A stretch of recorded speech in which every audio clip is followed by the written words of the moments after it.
Hello, welcome to the Word Cafe podcast. This podcast has been designed with curated content that centers on the power of words.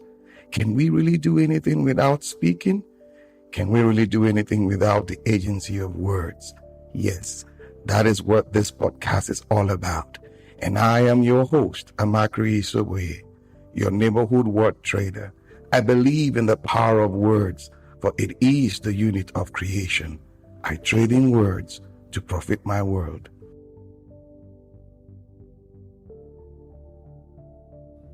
Good morning, good afternoon, good evening, good everything. Hello there. How are you all doing? Beautiful. Yes, we're back into that space again. What's it like at your end? Beautiful. Yes, we've been having, a wonderful and amazing time within this space. You know how we say it. This is where we come to lean on one another's experience to forge a positive path. We're back. What do we have today? I have an interesting topic, yes, and an interesting personality that will do justice to it. What is it? Ghost writing and the ghostwriter. Ooh, don't worry, I'm not spooking you now. Yes, I have this amazing personality who is a ghostwriter, and he's been doing it for years now, and he has this, how do I describe it? Don't worry, I'll bring him on very soon. I know you want to see him like I want to see him and hear more about this personality. His name is Dr. Yomi, and when he comes, we will do more of, talking about him. Enough of my banter. Where is he? And there he is. Hello, how are you? Hello, I'm good, Dr. Yomi. How you doing? I am in splendid form, thank you. Thank you. Welcome. So, what is it like where you are now? As in, what's the weather like? What's happening at your end? Well, my brother, I'm in Philadelphia, in the state of Pennsylvania. Okay. And the winter is just about. We're on the threshold of winter. We're still in the fall. Okay. What is called the fall, or in other words, autumn. But quite frankly, I think because of the global change in climatic conditions, winter is becoming much earlier than it ought to be this year. Because as I speak to you, the temperature is about 26 degrees Fahrenheit. Whoa. That is very, very, very cold outside here. But I'm in my apartment and it's very warm. Beautiful. So I'm not feeling the cold. So it's pleasant. It's okay. What a writer like me needs is just warmth all the time, and I have it. Can imagine. So I'm not really complaining. Yes. Beautiful. Welcome to the World Cafe Live Show. Well, I mean, here in Nigeria, Abuja to be precise, the Federal Capital Territory. I mean, what we call Hamatan, like you know. I know Hamatan. I was born in Katsina. I know Hamatan. Yes. I went to this area, so I know what Hamatan is like. Beautiful. Yeah. During the day, pretty hot, windy, and all that. Then at night, the chills and all that. But we can't complain. The dust, exactly. This is what we have. Wonderful. Welcome. So, thank you. Yes. Who is Dr. Yomi Garnett? Let's get to meet him. Let's get to meet Dr. Yomi. Well, thank you very much, my brother. I usually don't waste too many words in introducing myself because I usually am very crisp, brisk, and clear about who I am. My name is Yomi Garnett, and I come from a rare and profound place of passion. I'm a medical doctor, and I bring nothing but passion and raw talent to the fine art of creative writing now. No longer in active medical practice, I now live to write and write to live. I like that. To express it differently, as a writer, I love what I do and I do what I love. Beautiful. Because of this, I write not only for a living but also for pleasure. So this is what I tell people. First and foremost, I'm a writer. Okay. Secondly, I'm a writer. Okay. Thirdly, and even further, I am a writer. I like that. I'm a writer. Any day, anytime. But looking at where you're coming from, as in from the medical field now. Yes. How did you get here for a medical doctor to embrace and write? And how did you get here? You have to take it from the pedestal of passion. Okay. We have no choice but to take it from the perspective of passion. Okay. Let me put it this way. There are no errors where God is concerned. There are only errors where man is concerned. My dear father, a man whom I held in utmost reverence because he was my role model. Yeah. And he was my hero. On my 6th birthday, he called me to the dinner table and said, Yomi, you are going to be a doctor. And I said, yes, sir, because the oracle had spoken. And so he started grooming me to become a medical doctor. On the other hand, he conflicted himself in many respects. When he was in England doing his master's at the University of Birmingham, on his way back home, he brought back 3 trunk loads of books, novels. And when he arrived home, his instruction was clear. Yomi, I want you to finish. I was 8 years old when he arrived back from England. And he said, Yomi, by the time you are 12 years old, I want you to have finished all these books. There were 520 of them. 520. Whoa. And I finished them. You don't say. By the time I was 12, yes, I did. It ought to have shown him that I had an uncommonly strong affinity for the written word. But the poor man was blinded by the fact that he wanted to be called the father of a doctor. There was no doubt about that. To make matters more interesting, he became the principal of my own secondary school. Wow.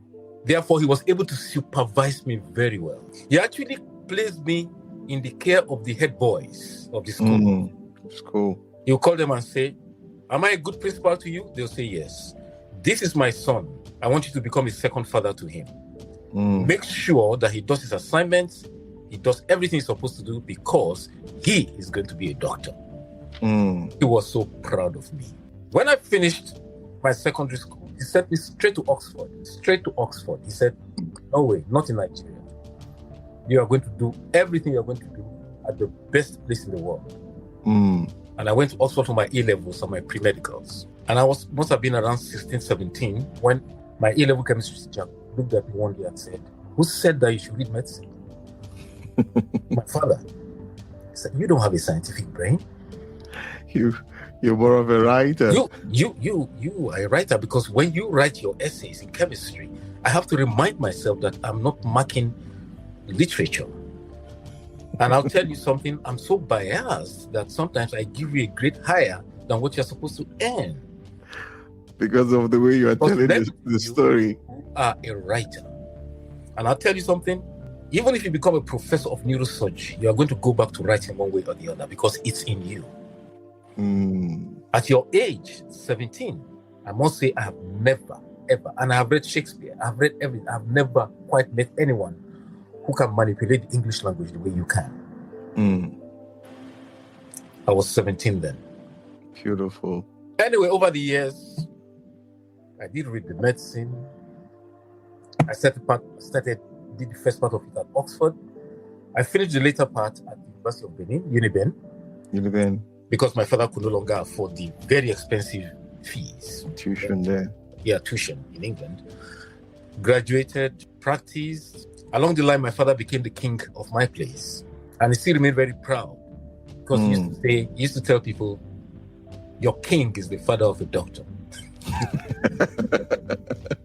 That means a lot to him. It did. But then, about 12 years ago, I looked at myself in the mirror and said, Yomi, you will not go to your grave with your music inside you. And it's not a question of cutting corners. Yeah. It has got to be all or nothing. And so I went over to His Majesty and I said, Your Majesty. And he said, why are you calling me Your Majesty? It means that you have something serious to say. I said, well, yeah. He knows you. Be my father now. He knows you so well. I said, I have read your medicine. Now I want to do my own thing. Beautiful. He said, yes. I knew the day was going to come. I knew it. It's okay. You have my blessing. And so I vacated medical practice and became a full-time writer. Whoa. And that's all I do now. So how long have you been writing now? How long have you been writing? I left medical practice for all practical purposes in 2005. But then again, don't forget that when you leave a vocation and you have to go into another vocation, it's There's not a transition. that smooth. It's a transition. Yeah. So I spent a few years between Abuja and Kaduna on consultancy work, workshops. Yeah. I started out with stress management. I wrote a book on stress management and used that as a platform to be a consultant in stress management. I had closed my own hospital. I ran my own hospital. I had closed it. Wow. Yes. A very damn good hospital in Kaduna. And I closed it just to face my new life. Of course, I came under a lot of criticism. I mean, people looked at me with contempt. People laughed at me. But today, they are not laughing any longer. They are applauding. No, they don't laugh any longer. They can't even afford to laugh anyway. They are applauding now. They can't even afford to laugh anyway. Because if they laugh, they're only laughing at themselves. True. Because I'm living life to the hilt. I'm enjoying my life. Because I write from 6 a.m. to 6 a.m. And that is all I want to do. And I'm enjoying it. Beautiful. Now, you describe yourself as a writer.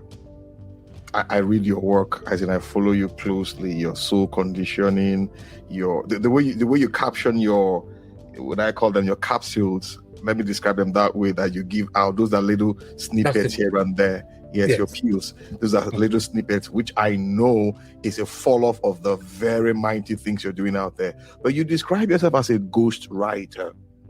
Why ghost writer and ghost writing? I started out calling myself a creative writer. And that was a particularly powerful platform for another part of my life. Which becomes evident in those things that I write, that you read. Soul conditioners, soul nuggets, gold nuggets, mind condition. Because I'm also what is called a teacher in the school of life. I'm not a pastor. I'm a teacher in the school of life. And that means I teach people how to achieve their highest potentials. In every aspect of their life. I think God actually gave me my proficiency in writing so that I could be a conduit for the propagation of his ideals. As distinct from pulpit ministry. Because I actually consider my work with my proteges as a ministry. And I use my writing to get across to them. And this is how I started out. And in 2012, I wrote a book called 365 Days of Wisdom, which was a daily compendium for, say, a soul in search of enlightenment. But then, again, I had divine insight and revelation that told me that while it is true that I'm supposed to deploy my acumen in creative writing as much as possible to teach people how to live lives at the highest potential, I also needed to earn a living. And the revelation I got was that I was also sent to people who wanted to express themselves in book form. And at that time, funnily enough, I was not even aware of the concept of ghostwriting. I didn't even know the word existed. And one day, I mentioned it to my wife. I said, over the past 48 hours, I've been getting this inkling. There are people who need, she said, who need to have their books written, and they need the help of people like me. She said, well, you don't have to think too much. After all, people, there are biographers. Then I said, yes, my dear, but there are also autobiographers, people who write their own biographies. True. And my wife said, you know, I have a very strong suspicion that those who write biographies also write those autobiographies.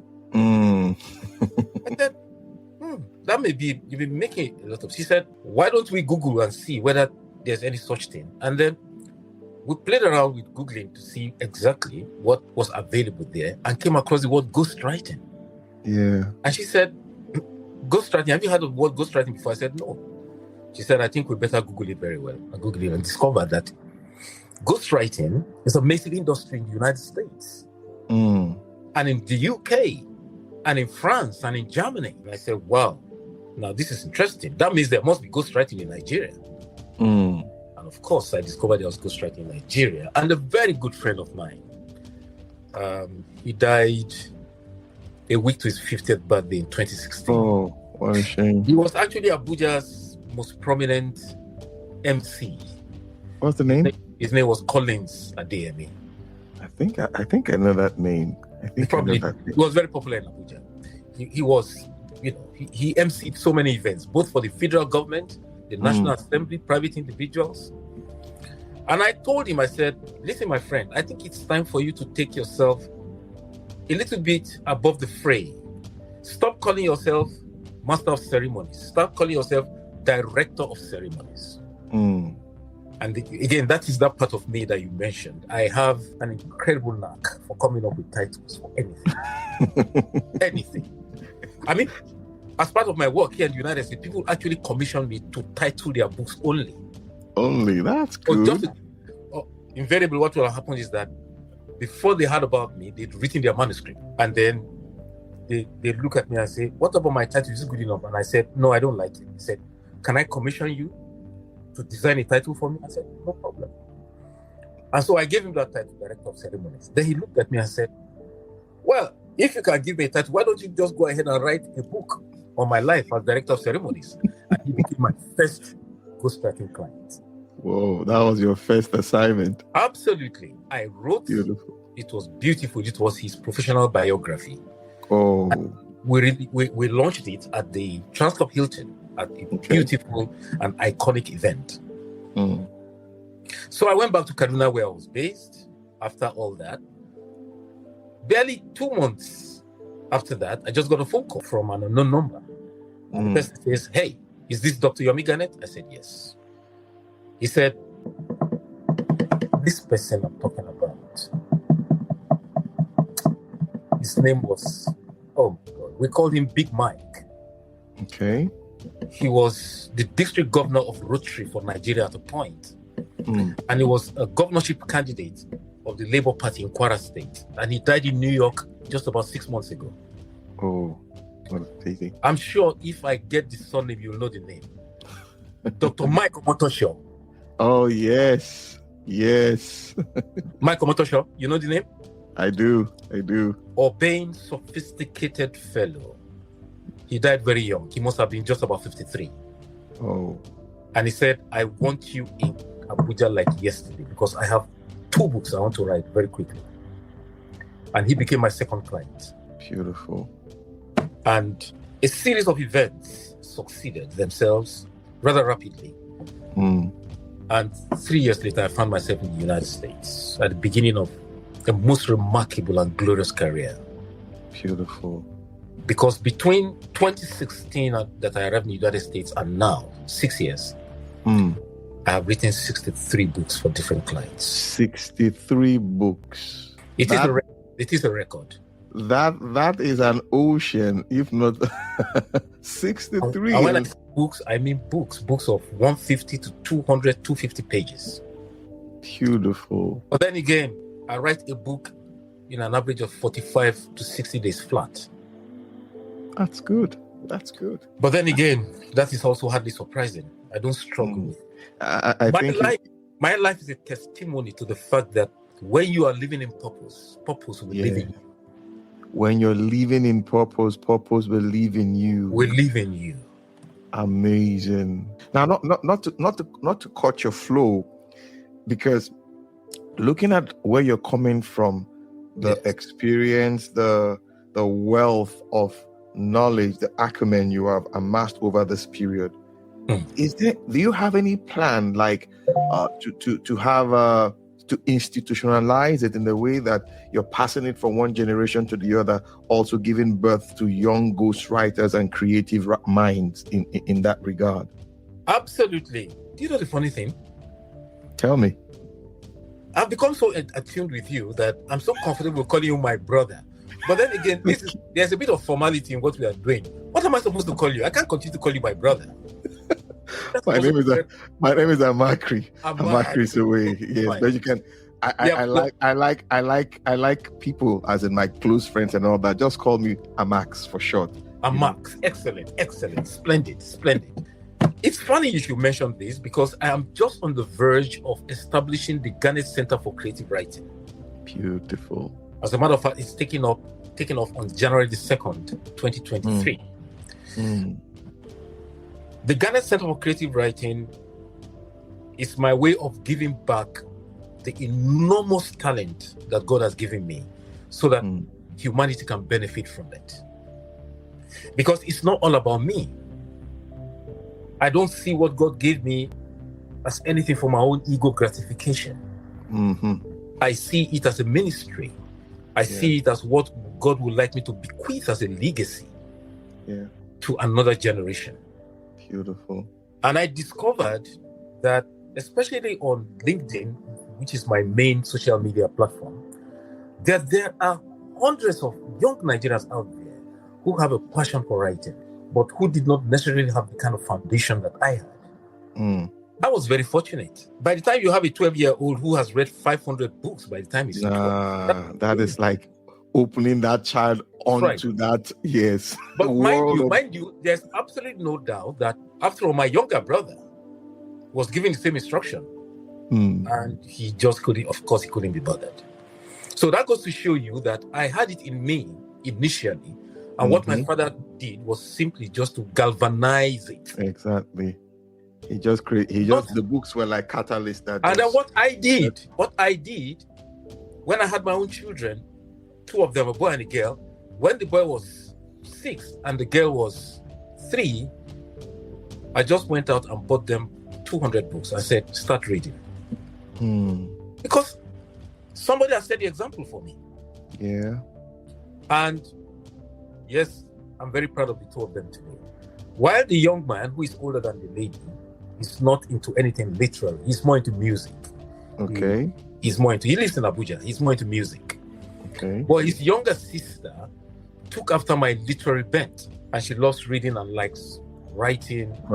Though, funnily enough, her own main gift is the visual arts. Okay. She could just look at you, and within 30 minutes, she has produced it on paper. Now, beautiful. I cannot even draw. I can't draw a straight line. I can't draw a straight line. Everything God gave me is purely communication. Both verbal and written.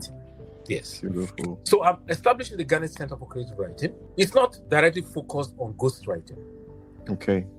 Perhaps later on I'll have an institute for ghostwriting, but for now, creative writing. Because if you're a good creative writer, you can ghostwrite anyway.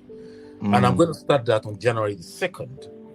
And it's going to be a one-on-one, non-certificated, informal coaching. All right. Where I'll register participants for the coaching program every quarter. Okay. And it's going to be one-on-one. And it's not going to involve video, podcast, or anything. No. It's very, very simple. Periodically, over the period of the 1 quarter in which I'll be coaching you, I'll give you assignments. Give me a 500 word essay on your first day in the university. Give me a 1,000 word essay on if you've traveled out of Nigeria, your experience at that holiday lodge in South Africa. Write me a 100 or 200 word love letter to your wife. Write a birthday message to your wife telling her you love her. So I'll use this to train you in all elements of writing, creative writing, punctuation, length, distance, structure, sentence construction, paragraphing. It's a very unique method I'm coming up with. And it's amazing. It's easy for me because it's what I do on a daily basis, editing and writing. And it's easier for you because you are working on the template of what you have given me. True. So there's not going to be any formal curriculum saying that we are going to talk about punctuation today. No, we are simply going to work spontaneously with what you have given me. Amazing. So this is my plan for the future, where I already have about 25 people registered. Registered. Between the United States, the UK, and Nigeria. Wow. That's right. Beautiful. Amazing. Guys, we've been discussing with Dr. Yomi Garnett, a ghostwriter par excellence. I mean, you will agree with me. He's just expressing how he feels. He enjoys what he does. You see it in his eyes, hear it in his voice and everything. The passion is just all over him. And it's an honor having him on the show today. So now, beyond that, now we know there's a plan to create that institute and pass on knowledge and create more writers. Beyond that, do you have anything particularly for your home country, Nigeria, your birthplace? Like, this is one thing you want to see happen within this space of creative writing? As a matter of fact, this initiative I've just told you about, the Ghana Center for Creative Writing, quite frankly, was motivated purely by my desire to see young, aspiring Nigerian writers fulfill their dreams of becoming proficient writers. I was not motivated into it because of American citizens. I was motivated to it by the young men and women in Nigeria. So for all practical purposes, it's actually for them. And I'll give you a reason why it's clearly for them. They are not going to pay their fees in dollars. Okay, good. They are going to pay in Naira. That's quite encouraging. That's number one. And then, while we have not actually come to the specific fee yet, but it's going to be, well, let me put it this way, it's going to have to be affordable. It's not a question of it's going to be affordable. It's going to have to be affordable. It's simple. We know the economy is, and we want to encourage these young men and women. Let's start talking about 1 million naira. You can't be talking, as a matter of fact, even to be talking about 500,000. We've got to come to a fee structure. Now I'm still meeting with my team here because I have a small team with me here in the United States. They're part of my company, the Royal Biographical Institute. We are still looking at it. I'm trying to see what it is I can come up with that be a reasonable fee for the average Nigerian. I mean, I want a young man to be able to walk up to his uncle to say, listen, I have this opportunity to be trained by a very proficient writer. And it's a period of 3 months and he's charging so and so. Uncle, please, can you sponsor it for me? So it's got to be something that most uncles and aunties can say, okay, this is a very wonderful thing you are doing. You can have it. But if you walk up to your uncle and say, I need 1 million, your uncle will say, you think you're the only person I'm taking care of? True. So it is primarily for Nigerians. Amazing. But then again, my network is very vast. Like I told you, I am mentor to a lot of people, and they are all over the world. I have proteges in Japan, I have in China, I have in the southern part of Africa, Kenya, Zimbabwe, Botswana, especially South Africa. And quite a number of them are already expressing interest in this coaching thing that I want to kick off in January. They will be constrained to pay their fees in dollars. Other parts of the world will have to pay in dollars. But for Nigeria, and this is something I want to do specifically for Nigeria. This is what I want to contribute to my own country. Beautiful. Because I can tell you, Amat, that I wherever I go in the world, as far as I'm concerned, I am a Nigerian, and I'll always be proud of my Nigerian passport. To the bones. To the bones, I can tell you that. I'm not interested in being a citizen of another country. Yes, I feel privileged to be in the United States, where it's a society that brings out the very best in you. In you. That is the thing about the United States. It brings out the best if you know what you are doing, and if you are proficient in what you do, and you are not lazy, you have industry, you have originality. America truly is God's own country when it comes to bringing out the best in human potential, which is why America is what it is today anyway. The fact that the best doctors in the United States are Nigerians. The best engineers in the United States are Nigerians and Ghanaians. But I am Nigerian-centered. I like that. Nigeria is the centerpiece of my professional policy. Beautiful. And I'm paraphrasing the late General Murtala Mohammed, who said, Africa is the centerpiece of our foreign policy. Mm-hmm. For me, Nigeria is the centerpiece of my professional policy. Amazing. Amazing. Oh my guys, we can go on and on discussing with Dr. Yomi, but time is not our friend when it comes to things like this. When we are in that space and we're enjoying ourselves, it's like everything stops. And when you turn, it's like, wow, you mean we spend this? I mean, I'm talking. Yo, I like that. I like that statement you just made. Nigeria is the centerpiece of my purpose. My professional policy. Yes, whatever I'm doing, you can't take that away. Now I'm going to ask you this. I know you're busy. I'm going to ask you this, then maybe one or two, and we call it a day. Okay. Now, considering where you are and the things you do, I always love asking these questions, as in this particular question to my guest. You know, how do you juggle your life, family, and all of that? How do you unwind? How do you create that, balance, so to say? Well, Amat, first of all, my family, I have the love and support of my family when it comes to what I do, especially my wife. She has given me all the support. I mean, I have a permission to be in the United States to pursue my passion. Beautiful. What better way can she give her permission? My children give me the same degree of support. And so I work unfettered. I work with a very wide latitude of support from close family. On my part, writing is my vocation. Writing is my hobby. I write for fun. Therefore, I don't have to look elsewhere for recreation. I can imagine. I have it in my vocation. It is therapeutic for you, more or less. It's therapeutic. When I'm not writing books as I'm speaking to you, I'm writing 5 different books for different clients at the same time. Whoa. Right now, in this particular season. And don't forget, I'm also a grant writer. I write grants. I'm also a copywriter. I'm also a speech writer. I write just about anything. Just about 4 months ago, somebody in Boston, Massachusetts got in touch with me and said, it's my wife's birthday and I want to write her a love letter. I'm commissioning you to do it for me. And I did it. Amazing. And he told me that his wife said, oh, come now, you didn't write this letter.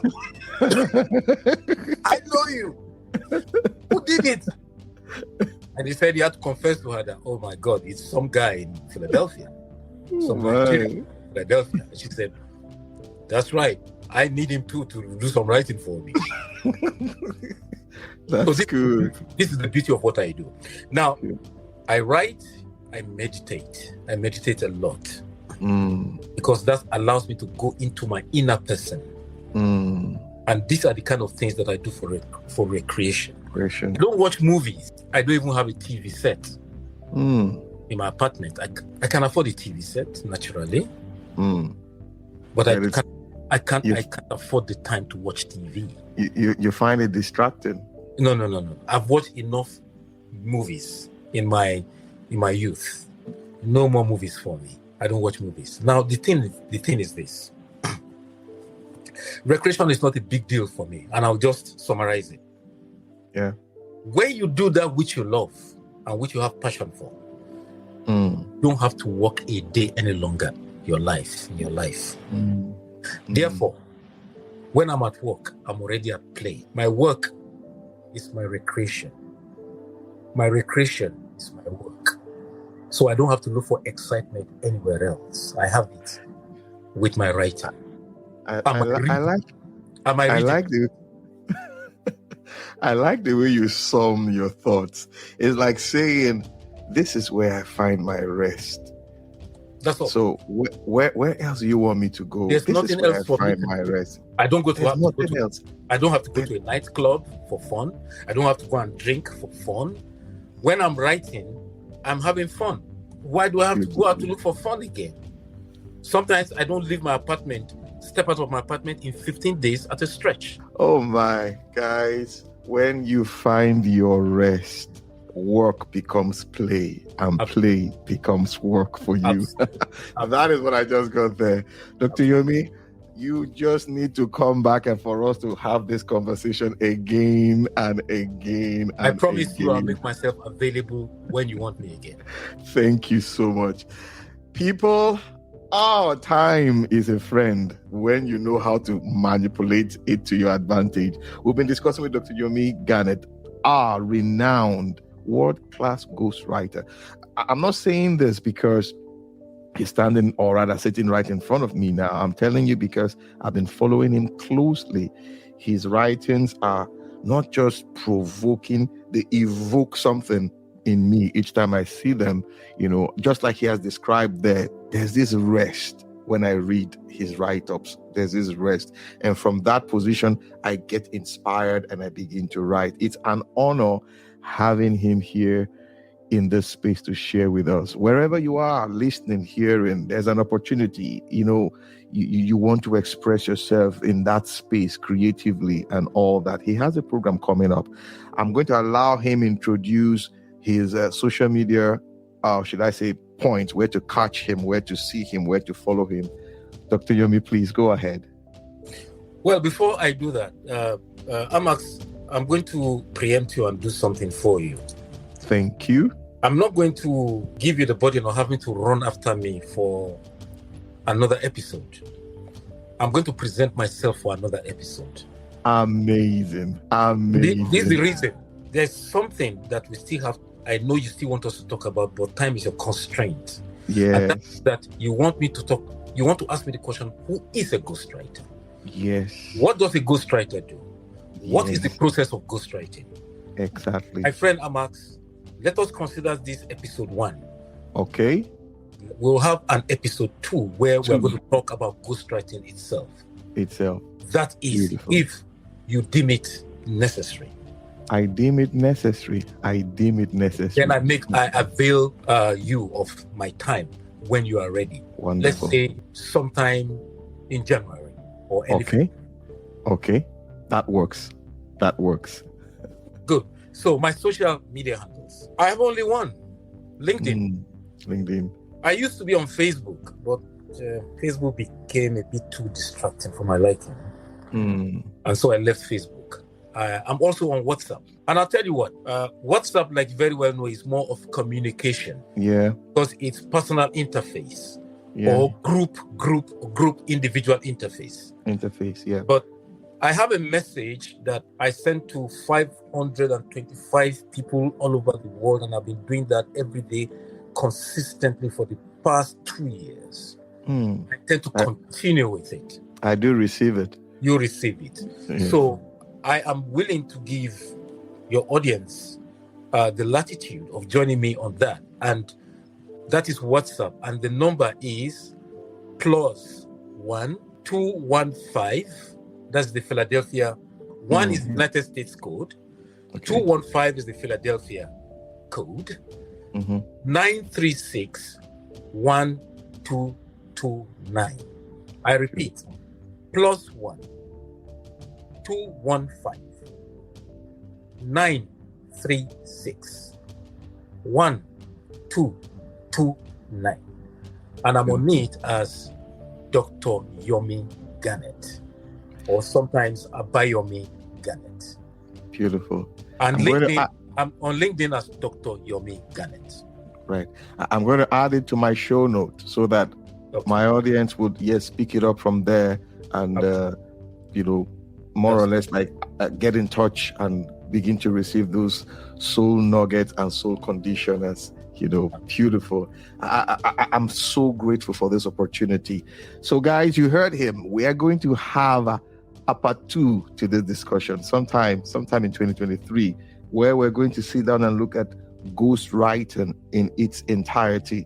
That particular time, we're not going to restrain him. We're going to allow him school us, teach us, more or less have that crunch or crash, whatever we want to call it, program in this space. Thank you so much, Dr. Yomi. I am super, super excited. Thank you. Thank you for this opportunity. Before I let you go, one last word for my audience. Well, I suppose the only word that could make any sense in this final lap of a few seconds before we close is, it is all about passion.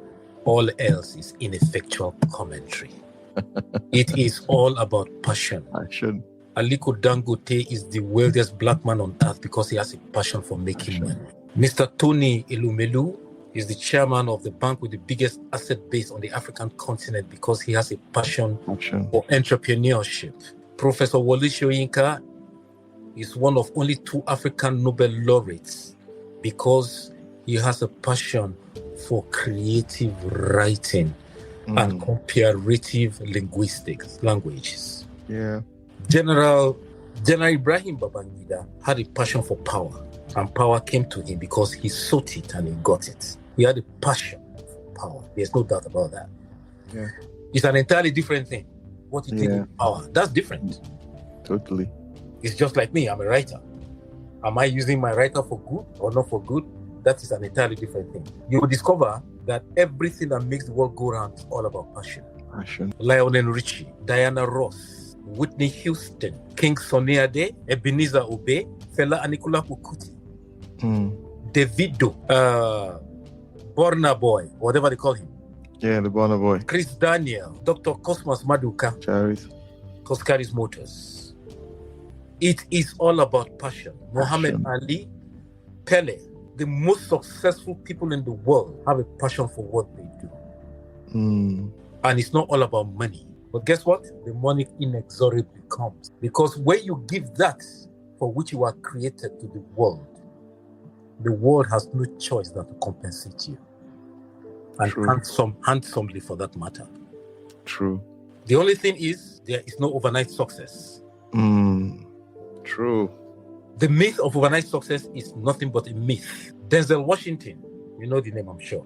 Yeah, Denzel. Was once asked, I said, what does it feel like to be an overnight success? And he said, 30 years is a very long night. 20 years ago, Denzel Washington could not pay his rent. No, 25 years ago. He couldn't pay his rent in Los Angeles. Today, Denzel Washington is paid $50 million for a movie, and he made 4 movies in 2021. That's passion. That is skill. That is talent. That is what makes the world go round. Thank you very much. It's been a delight being with you. Awesome. Guys, permit me to wish you an excellent rest of your day. Thank you. Thank you, Dr. Yomi.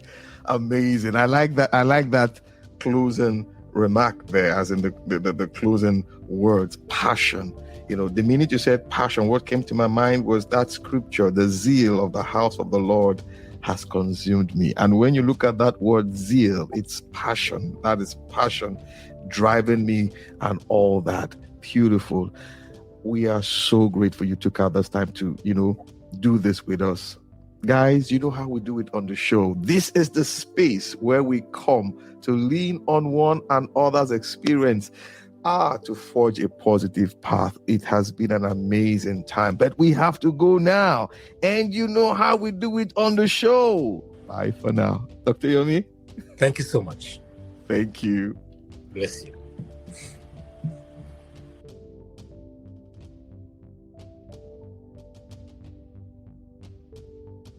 Awesome time it has been with you on the Word Cafe podcast today. Thank you for being there. You can catch me up on my social media handles, Twitter, Facebook, LinkedIn, Instagram, all at Amakri Isoboye. Also, you can get copies of my books, A Cocktail of Words, The Color of Words, and my HR notebook on Amazon and on Roving Heights online bookstores. You can also subscribe to my YouTube page at the same address. Yes, till we see you again. Bye for now.